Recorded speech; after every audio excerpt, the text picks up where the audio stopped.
فبأي آلاء ربكما تكذبان. Di alam semesta ini kita memijak bumi. Bumi ini makhluk Allah. Kita dituduh oleh langit. Langit itu makhluk Allah. Di sekitar kita ada gunung-gunung. Itu juga makhluk-makhluk Allah. Ketika terjadi kesyirikan, tahu bagaimana keadaan langit, bumi, dan gunung-gunung? Allah terangkan di dalam Al-Quran.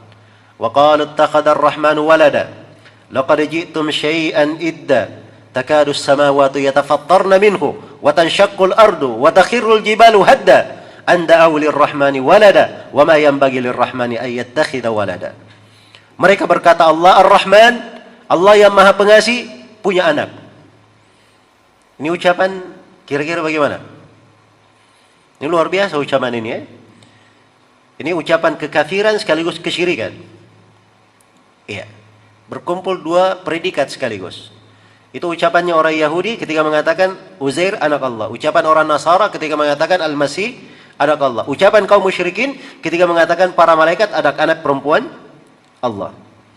Maka Allah menegaskan laqad ji'tum syai'an idda. Kalian sungguh telah mendatangkan suatu perkara yang sangat mungkar. Takadus samawati yatafattarna minhu. Hampir saja langit itu meleleh karenanya. Watansyaqqul ardu, dan hampir itu bumi terbelah karena itu. Watakhirrul jibalu hadda, dan hampir saja gunung itu runtuh. Tatkala mereka mengatakan bahwa Allah memiliki anak, padahal sangat tidak layak, tidak pantas dikatakan Allah memiliki anak. In kullu man fis samawati wal ardi illa atir rahmani abada. Laqad ahsahum wa addahum adda wa kulluhum atihi yaumal qiyamati farda.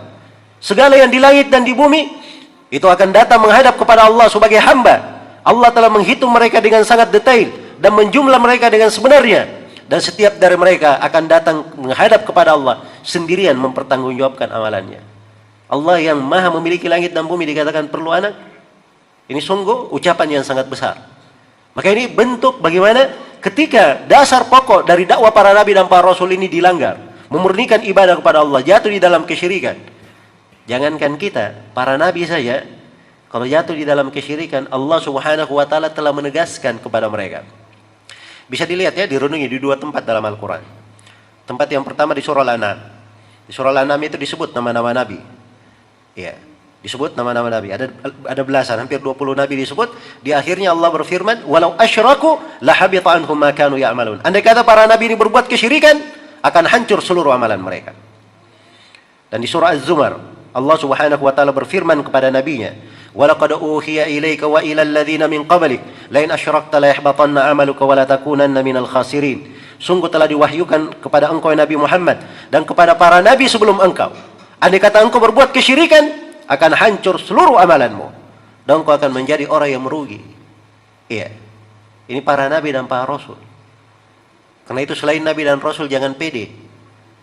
Kalau berbuat kesyirikan seakan-akan tidak ada masalah dengan amalannya. Seakan-akan dia menjamin dirinya tidak turun musibah dan malapetaka. Iya. Maka ini adalah dasar pokok dakwah para nabi dan para rasul. Nah, sekarang bertauhid ini, memurnikan ibadah kepada Allah, itu adalah nikmat yang sangat besar. Nikmat yang sangat agung. Tapi banyak manusia tidak mengetahuinya. Iya. Karena itu Nabi Yusuf alaihissalam, beliau berkata, "Wattaba'tu millata abai." Ya. Ibrahim wa Ishaq wa Yaqub. Ma kana lana an nusyrika billahi min syai'. Dzalika min fadlillahi alaina wa 'alan nasi, walakinna aktsaran nasi la yashkurun. Kata Nabi Yusuf alaihissalam, saya mengikuti agama para leluhurku, ayah dan nenek moyangku, yaitu Nabi Ibrahim, Nabi Ishaq dan Nabi Yaqub. Apa agama mereka? Kami tidak pantas berbuat kesyirikan sama sekali. Itu agama mereka. Nabi Yusuf tegaskan, tidak berbuat kesyirikan ini, itu adalah keutamaan Allah terhadap kami. Tetapi banyak dari manusia yang tidak mensyukurinya. Subhanallah. Hidup di bawah langit Allah, ditampung di atas bumi Allah, rezeki Allah yang memberikannya, kehidupan Allah yang menganugerahkannya. Tapi ketika ditimpa musibah, dia ada hajat dan keperluan, mintanya kepada selain Allah, berdoanya kepada selain Allah. Ya.